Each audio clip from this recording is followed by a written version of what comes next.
परम प्रेमी धर्मानुरागी सज्जन वृंद, भक्तिमती देवियों, माताओं तथा बहनों, गुरुदेव भगवान के इस अध्यात्म विद्या की पाठशाला में प्रत्येक बार की तरह हम बैठे हुए हैं।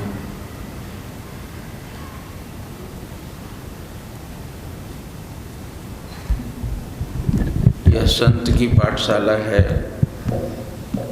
एक पाठशाला तो दुनियावी विद्या के लिए, जिससे शिक्षक अपने मस्तिष्क की बात शिष्य के मस्तिष्क में उतार देता है, और यह संतों द्वारा, ऋषियों मुनियों द्वारा चलाई हुई ये आत्मविद्या की पाठशाला गुरु के हृदय से शिष्य के हृदय में उतरती है। इसीलिए इसको मुसलमानी भाषा में सीना इल्म कहते हैं। सीना हृदय से हृदय में उतरता है। बार बार कहा जाता है कि हृदय अपने पूर्वाग्रह से खाली हो, हृदय उस भगवान की तरफ से भक्ति भाव से भर के कुछ ग्रहण करने के लिए तैयार बैठा हो, तो उधर से अव्यक्त रूप से ईश्वरीय कृपा द्वारा, उस व्यवस्था द्वारा सद्गुरु पीठ की तरफ से संदेश कुछ न कुछ निकलता है और वह हमारे हृदय में जाके लगता है। यहाँ मस्तिष्क की पढ़ाई नहीं होती। हृदय पक्ष हमारा बड़ा अविकसित हो गया है, वह इतना जटिल हो गया है कि उसने अपनी प्रकृति ही खो दी है। हृदय को एक शिशु की तरह सरल होना चाहिए, वह उदार होना चाहिए, वह दया, क्षमा, संतोष, सहनशीलता के भावों से भरा होना चाहिए।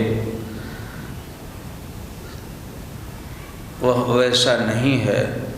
कदाचित संसार के जन्म जन्मांतर से जो भी शुभाशुभ कर्म होते आए, संगति को संगति में पड़ता आया जीव, उससे उसका हृदय चक्र बड़ा ही अंतःकरण नापाक हो गया है। उसी में शीशे के ऊपर में काई पड़ी हुई है, धूल की परत पड़ी हुई है, जिसकी वजह से शीशे में अपनी शक्ल दिखाई नहीं पड़ती। महात्मा जन कहते हैं, हम सच्चित और आनंद परमात्मा के ही अंश हैं। वह परमात्मा का अक्ष तो हमारे भीतर में मौजूद है, किंतु उसके ऊपर आवरण आ जाने से वो दिखाई नहीं पड़ता। उसी आवरण को हटाने के लिए समय समय के जो हमारे सहज महापुरुषों ने योग, भक्ति, ज्ञान इत्यादि की पद्धतियों से उसके संतःकरण की सफाई का उपचार बताया। मेरे गुरुदेव प्रभु कहा करते थे कि शास्त्र विहित कर्म को निष्काम भाव से करने से अंतःकरण की शुद्धि होती है, और उस शुद्ध अंतःकरण में ही भगवान का प्राकट्य होता है, भगवान का आविर्भाव होता है, भगवान का अनुभव होता है। अंतःकरण चूँकि स्वार्थ से प्रेरित है, मल से आच्छादित है, इसकी वजह से उसे उसका अपना निज स्वरूप नहीं दिखाई पड़ता।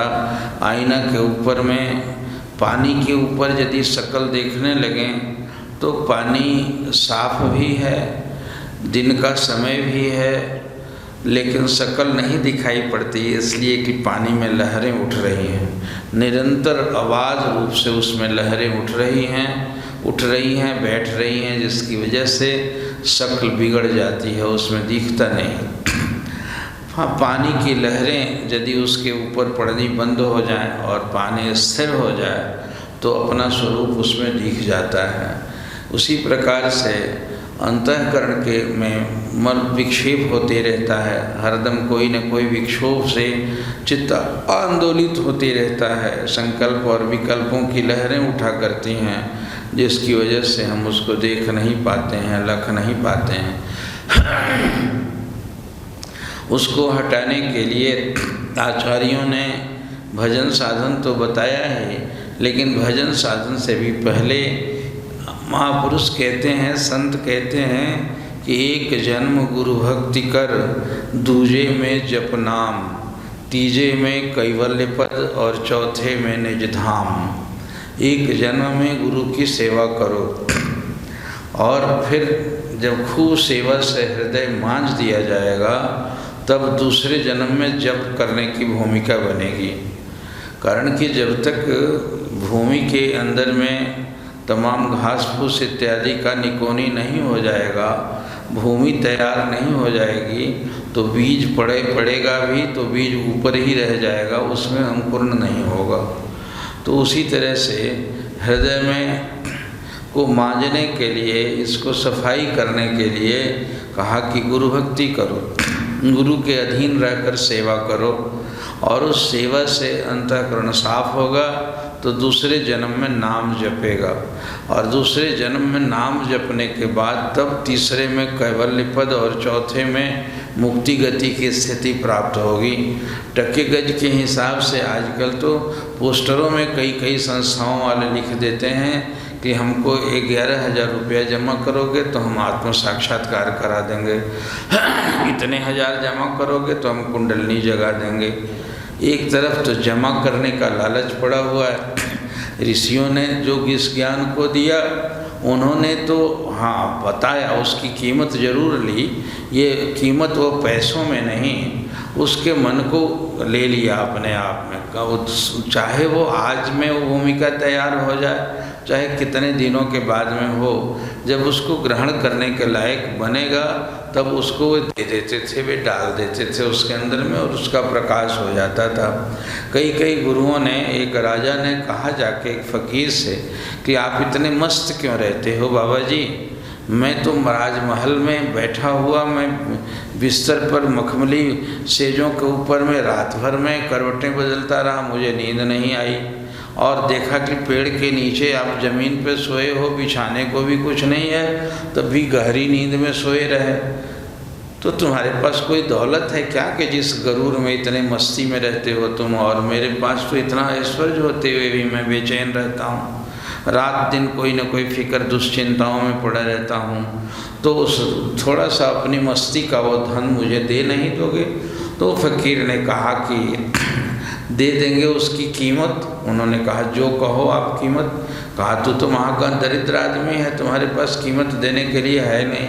उन्होंने कहा मैं राजा हूँ, अब आप कितना चाहिए कितना चाहिए? कहा तो खुद कह रहा है कि राज की उस दौलत को पाकर तुम बेचैन हो, और मैं मस्त हूँ, इसका मतलब कि मेरा धन तुमसे ज़्यादा कीमती है, तब तो मैं मस्त रहता हूँ, मैं सुखी रहता हूँ, निश्चिंत रहता हूँ।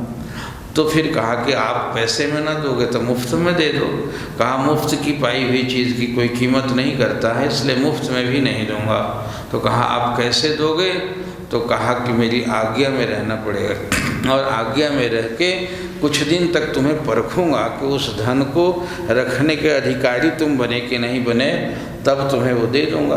कहा कि मैं करूंगा, मैं तो पागल हो रहा हूँ चिंता के मारे उस धन और ऐश्वर्य में, आप मुझे वो कीमती बना लो। कहा कि करोगे, मेरी आज्ञा पर रहना पड़ेगा। मुर्दा की तरह से, शिष्य को मुरीद कहा जाता है, मतलब कि मुर्दा हो जा तुम, जिंदा रहा ही नहीं, कोई संकल्प उठना ही नहीं दे। जो गुरु का संकल्प वो मेरा संकल्प, जो गुरु का हुक्म वो मेरा हुक्म, तो ऐसा बना दे अपने आप को।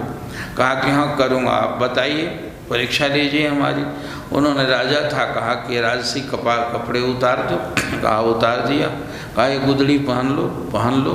कहा ये लो टोकरी, और शहर में अब मैं बूढ़ा हो गया हूँ, इसीलिए तम्बाकू बेच के और कुछ पैसे वैसे कमा के लाना, तो शाम को दोनों शाम रोटी खाएंगे दोनों, कुछ दिन तक कैसे करोगे तब फिर देखूँगा, तुम लायक बनोगे तो दे दूँगा।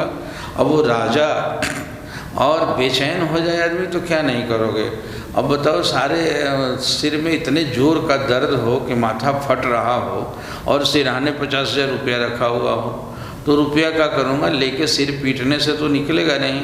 अब कोई ऐसा उपाय हो कि मेरा दर्द दूर कर दे। तो जिस चिंता के मारे वो मर रहा था, नींद हराम है, लोगों को, बड़े बड़े जितने बड़े कहलाने वाले होते हैं, अब उनको गोलियां खा के सोते हैं वे, तुम्हें नींद नहीं लगती, तेरा ऐश्वर्य किस काम का है। तो उन्होंने कहा कि ठीक है, भिक्षा करवाया। अब राजा को भिखारी बना दिया इन संतों ने, और पूरे 12 वर्ष तक उनसे वो बिचवाते रहे, और बेच बेच के आए लौट के, और इस तरह से आते जाते तब एक दिन उसने कहा कि बाबा अब तो मुझे दोगे कि नहीं दौलत, जिस दौलत को तो देने के लिए आपने वादा किया था। कहा कि अच्छा अच्छा, मैं तो भूल ही गया था, तो एक परीक्षा दो कि जाओ, वह उसी को दी जाती है जिससे कि प्रति किसी को शिकायत न हो। यस्मान्नो द्विजते लोको लोकान्नो द्विजते चयः, कहते हैं कि ये जिससे कोई उद्विग्न नहीं होता हो, जीव मात्र के प्रति वो दया भाव से भरा हुआ हो, और जो उसको कितना भी उद्विग्न किया जाए खुद भी उद्विग्न न होता हो, ऐसा जो होगा वह उस धन का अधिकारी बनता है। तो तुम राजा होने पर कितनों को तो तूने सजा दी होगी, कितनों को शिकायत होगी तुम्हारे प्रति, इसलिए उनसे तुम जाके माफ़िया मांग के आ जाओ। और फिर सबसे कहा कि भैया आपको हमारे प्रति कोई शिकायत तो नहीं है, हम जा रहे हैं, गुरुजी ने कहा है मुझे दौलत देने को, नाम देने को कहा। नहीं नहीं महाराज, आप जैसे त्यागी आदमी, शहर भर से नगर भर से सब लोगों ने नोटिस मिल गया उसको, और एनओसी लेके आया। तो एक आदमी घर में नहीं था, कहीं बाहर गया था। तो उसकी पत्नी ने कहा कि अब मैं कैसे करूं? तो कहा कि नहीं, आपके प्रति कोई उनको शिकायत नहीं है, जाइए ना। कहा कि नहीं, फिर गुरुजी पूछेंगे तो क्या कहूँगा, एक डिपार्टमेंट से तो मिला नहीं। तो उन्होंने कहा कि जाओ तो कुछ पैसे दे देना। अब जो बेटा इनका राजा बना था उसका कहा कि भाई दे दो, उस आदमी को कुछ पैसा दे के मना देना, वैसे मैंने उसको कोई परेशान किया नहीं है, फिर मैं जाता हूँ, आज गुरुजी से कह दूँ कि हाँ सबसे मैंने सर्टिफिकेट ले लिया है। अब वहाँ जब गया तो गुरुजी थे ना आखिर। तो उन्होंने कहा कि नगर में सबसे मांग आया? कहा कि हाँ मांग लिया। कहा कि ऐसा कोई होगा जो नगर में नहीं था? कहा हाँ, सो तो एक आदमी तो था। कहा उसको तुम्हारे प्रति कोई शिकायत हुई तब?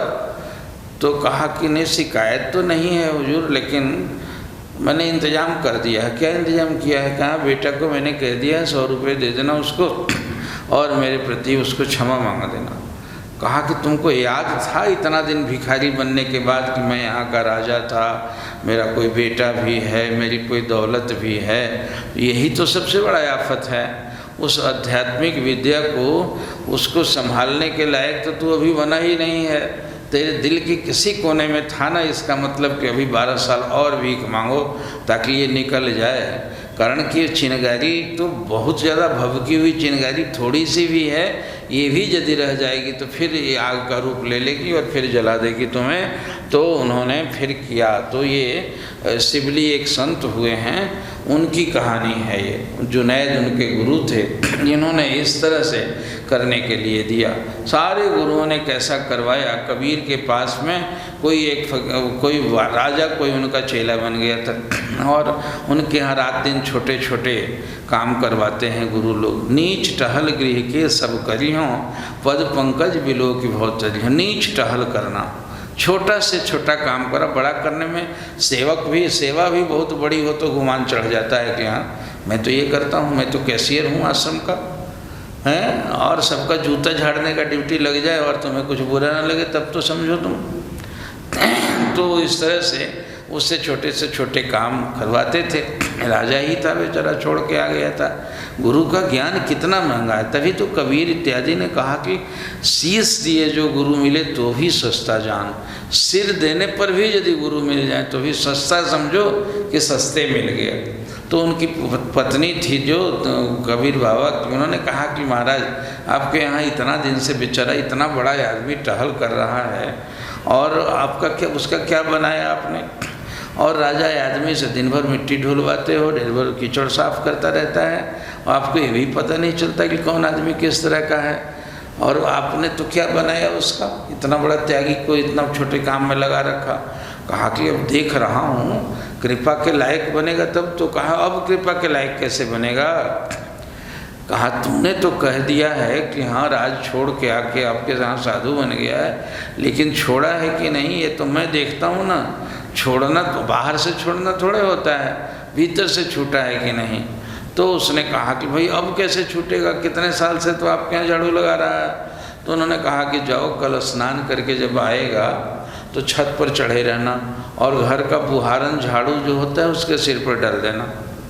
कहा कि अब बताइए कोई परीक्षा है? कहा हाँ यही परीक्षा है। और वो ले जाके खड़ी रही बेचारी मैया, और जैसे ही वो गुजरने लगा तब तक से ऊपर से ढेर सा सूप भर धूल डाल दिया उसके ऊपर। धूल डाला तो कहा कि बताओ ये दिन के समय में अंधी है क्या, ये दिखाई नहीं पड़ता है इसको। अब मैं नहा के आ रहा था, इसने धूल डाल दिया। तो बड़े तपाक से, आखिर राजा तो पहले का रहा ही था वो, और उसने ताक के कहा कि दांत दिखा रही है चुपचाप, ऊपर से दिमाग खराब है। अफसोस कि मैं अब राजा नहीं रहा, ना तो तेरी चमड़ी खींचवा लेता मैं। अब तो हम साधु बन गए हैं ना, अब राजा होता तब बताता तुमको। वो बेचारा चुपचाप जो गया नहाने के लिए, उसने आके माता ने कहा कि बाहर खिलवाते। अब तो इतना ज़्यादा गुस्से में आया, कहा कि राजा होता तो मैं जाम खींचवा लेता तुम्हारी। कहा कि बताओ राजा होता तो राजपना छूट गया कितने दिन तक, गर्मी अभी इतनी ज़्यादा है। अब कृपा करें उस पर। ऐसे क्रोधी कामी लालची इनसे भक्ति न होए, और भक्ति करे कोई सूरमा जाति वरण कुल खोए। और इसको कृपा का अधिकारी बना दें, कोई सलाम नहीं करेगा तो श्राप दे देगा। अब ऐसे लोगों को तो भला कृपा होती है, इसलिए अभी कुछ दिन रगड़ने दो इसी तरह से। फिर साल 2 साल तक कहा, तो एक दिन मैया कही कि महाराज अब तो उसके लायक बन गया होगा। कहा कि फिर जाके ट्रायल कर ले, तू जाके देख लो। नहा के आ रहा था और उसने फिर कीचड़ डाल दिया। तो ताका तो गुस्सा पहले से थोड़ा कम हुआ था। सेवा तो जहर है ना, और उसके मन के मारने के लिए वो जड़ी है वो है, तो उसको तो धीरे धीरे तो गुस्सा कम हो रहा था। तो उसने कहा माता क्या बिगाड़े हैं बताओ, हमको कई काम होता था, फिर दोबारा परेशान कर दिया। एक दिन पहले भी तूने ऐसे ही किया था, बेकार का हम वहाँ कुछ बिगाड़े हैं? कहा कि थोड़ा झल्लाया और चला गया। उसने आगे कहा झल्लाया तो सही, लेकिन पहले जैसा नहीं, थोड़ा कम था। कहा कि हाँ अभी थोड़ी गर्मी है, इसलिए अभी और कुछ दिन टहल लेने दो। और उसको टहल करवाता रहा, करवाते रहे। एक बार फिर कुछ दिन के बाद कहा कि अब कृपा के लायक बना कि नहीं बाबा जी? तो उन्होंने कहा फिर जांच कर लो। और उसने कीचड़ जो था वो नाली बहती है गांव घर की जो, अब उसको लेके एक बर्तन में रखी थी, उसके सिर पर मारा छपाक से ऊपर में। वो ताका तो प्रणाम किया कि माता जी प्रणाम, बड़ी कृपा की, दोबारा स्नान करने का मौका दे दिया ना। और भीतर भी तो ऐसे ही नाली बह रही है गंदगी की, इसलिए कोई हर्ज नहीं है। अब तुम खुश हो जाओ, अब मैं दोबारा जाकर नहा लेता हूँ। मुझे दोबारा नहाने का मौका देना था ना, तुम तो कृपा ही करने आई। अब वो जाके गई, कहा लाज के मारे, मैं शर्म के मारे क्या मुँह दिखाऊँ, आप ऐसी ऐसी परीक्षा बताते हो, आज तो एकदम देवता बन गया है। कह रहा है कि मुझे तो दोबारा नहाने का मौका दिया ना, माँ हो ना तुम। हाँ, उन्होंने कहा कि आज कृपा हो गई उसके ऊपर, और इतनी कृपा हो गई है कि वो फ़कीर बन चुका है। वो जो कहेगा पत्थर पर तो लकीर बन जाएगी। अब वो सारी सिद्धि शक्ति उसके अंदर में आ गई है। तो सिद्धि शक्ति कैसे आई? वही आईना के ऊपर का मल हटा और आईना में चमक आ गई। अंतःकरण के ऊपर में अहंकार जो है, कुछ बनने बनाने का वो अहंकार हटा और भीतर में प्रकाश फैल गया, प्रकाश स्फुटित हो गया। तो इसी को करने के लिए सब सेवा कराई जाती है। गुरु लोग इस तरह से सेवा करते हैं। वो कहानी हम सुनते हैं, नंगली निवासी भगवान का दरबार लगा हुआ था चौकड़ी साहब में लाहौर में वहाँ, और वहाँ कोई सेठ आके उनको पैसे दिया, और उस पैसे को महापुरुष थे वे, कहने के लिए चांदी के पैसे हुआ करते थे, झोली में लेके दिया उसने सेवा के लिए। कहें कि मैं क्या करूँगा इसको, मैं पैसा हूँ, फ़कीर हूँ मैं, तो इसको फेंक दे। तो उन्होंने ऐसे फेंका और फिर बिखरा दिया पूरे फर्श पर। उन्होंने कहा संतों को कि बुला दो उसको, सबको जरा सब बुला लो कि गुरु महाराज जी बुला रहे हैं। उधर से सारे संत आए कि भाई क्या हो गई? आए, दरवाजे पर देख रहे हैं कि चांदी के चमचमाते सिक्के पड़े हुए हैं। तो वहीं खड़े हो गए सारे लोग। तो लगे कहने कि आते क्यों नहीं, दंडवत क्यों नहीं करते हैं? मैंने बुलाया तो उतनी दूर से खड़े हो सब लोग। तो कहे महाराज जी ये पैसे? कहा कि हाँ पैसे हैं, तो ये पैसे हमारे और तुम्हारे के बीच में बाधक बनने आए हैं क्या? ये तो क्या हो गया, पैसे हैं तो पड़े रहने दो तुम। तो फिर बहुत ललकारने पर वे साधु लोग आए, उस पर लात रौंद रौंद के दंडवत किया उन्होंने, एक किनारे खड़े होते गए और फिर अब ताकने लगे दर्शन की तरफ और कौन पैसों की तरफ। सबके लातों में पैसे आए हुए हैं। उन्होंने फिर कहा कि कीर्तन करो, और खड़े खड़े कीर्तन करवाने लगे। बड़ी देर के बाद उन्होंने खड़े खड़े उपदेश किया कि देखो यही लक्ष्मी जो है भाई भाई को लड़ाती है, बाप बेटे को लड़ाती है। दुनिया में सारी लड़ाइयाँ केवल इसी लक्ष्मी के चलते होता है, और यही लक्ष्मी मुझसे भी तुमको दूर कर देगी। तुम बाबा जी लोग त्यागी बनने आए हो, पाँव से रौंद रहे हो, जैसे हाथ से इसका संग्रह करने लगोगे तो ये तुम्हारे अंदर में भी खाई डाल देगी और तुम भटक जाओगे, गिर जाओगे। इसको माया कहते हैं। और इसके ऊपर अच्छा खासा उपदेश कर दिया उन्होंने। उन्होंने कहा कि ये इसकी लिप्सा मत, ज़रूरत तो है इसकी। अब लंगर में रोटी पकाना, रोटी चाहिए और सब्जी और आटा चावल और घी चाहिए, चीनी चाहिए, तो बिना पैसे के तो नहीं होगा। लेकिन इसका सदुपयोग करो। इसीलिए कहते थे कि संतन के मैं कर बिकी, दानी दाता के मैं कर बिकूं, और संतन दई लताड़, और जब घर जाऊं सूम के तो बैठूं पाँव पसार। ये लक्ष्मी कहती हैं कि दाता के तो मैं हाथ में रहती हूँ, वो जब देखता है अभाव किसी को तो फट से लुटा देता है, और संत लोग इसको लताड़ते हैं। इसलिए उनके पाँव पर पैसे चढ़ाए जाते हैं, कारण कि वो इसको छोड़ के अगले क्लास में गए होते हैं। और जब सूम के घर जाती हूँ तो आराम मिलता है, वो न खाता है न खिलाता है न किसी को देता है, और चुपचाप बस जमा करते जाता है, जमा करते जाता है। तो लक्ष्मी खुश होती हैं संतों के पाँव से रौंदाओगे। संतों के चरणों की इतनी महिमा गाई गई, इतनी महिमा कि भगवान कहते हैं कि उनका गुण गाते गाते तो शारद और सुख भी चुपचाप मौन रह जाते हैं। उनका गुण किस बात के लिए है?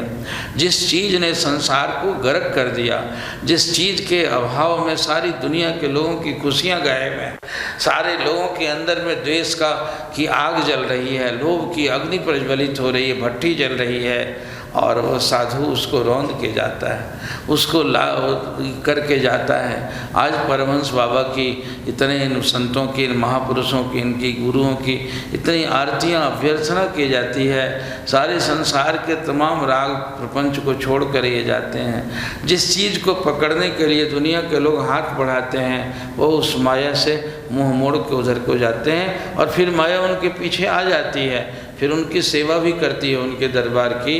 कितने कितने दरबार में सेवा हो रही है ना, इन धन से लोग दे दे के करते हैं, लेकिन वे अपने से अशाह बने रहते हैं। तो इसलिए भीतर के कह सुनहु तात सोई परम विरागी, तृणसम सिद्ध तीन गुण त्यागी, कि ये सिद्धि और तीन गुणों को त्याग करने वाले ये परम विरक्त होते हैं। भीतर से काम कांचन और कीर्ति की आसक्ति, उसका लोभ छोड़ के जो उसके ऊपर हृदय के राज सिंहासन पर बैठे होते हैं, वे होते हैं। स्वामी राम तीर्थ विदेश गए और तमाम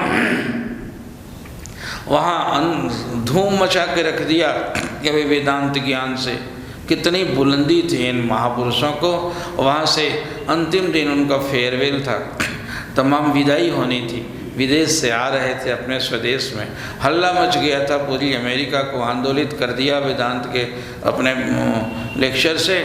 तो उन्होंने कहा कि मैं एक सेंटेंस बोलूँगा आज, और कुछ नहीं बोलूँगा। उन्होंने कहा कि बताओ, घंटों घंटों बोलने वाले स्वामी राम तीर्थ, और आज एक ही सेंटेंस बोलेंगे। और उत्सुकता थी, मान हजारों लोग खड़े थे उनका सुनने के लिए।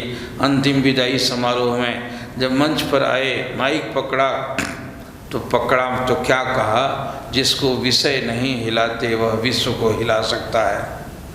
कहा जिसको विषय नहीं हिला पाते वो सारे विश्व को हिला सकता है। और मैं वही राम बादशाह हूँ, मैं हृदय के राज सिंहासन पर बैठा हुआ। विषय होते हैं जो शब्द रूप रस गंध स्पर्श, 5 विषय, ये जिसका लोभ उसको नहीं हिला पाता।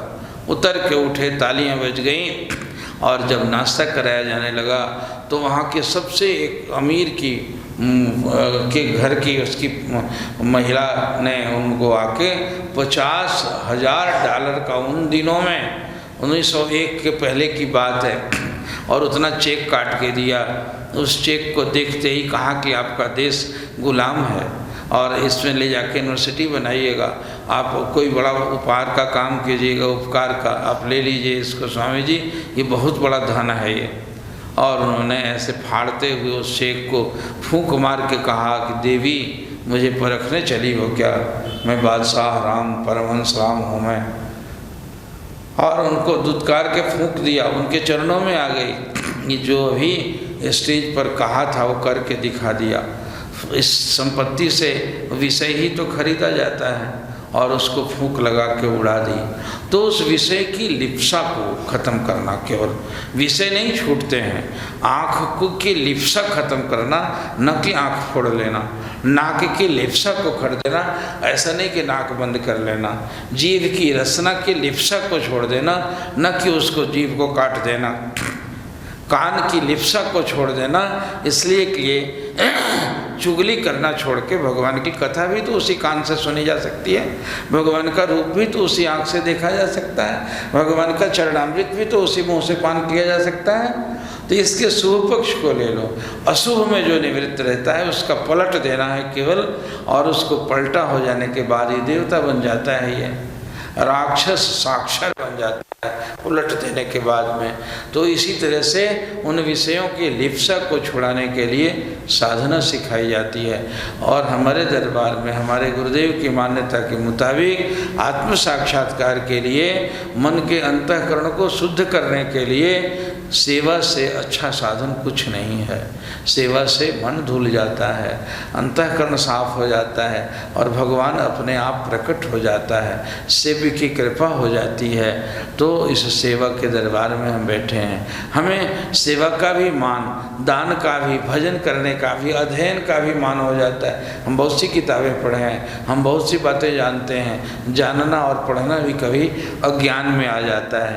कहते हैं कि गुणी होना तो अच्छा है, लेकिन गुणी होने का अभिमान बिना गुरु कृपा के नहीं मिटता, इसलिए वो खत्म हो जाता है।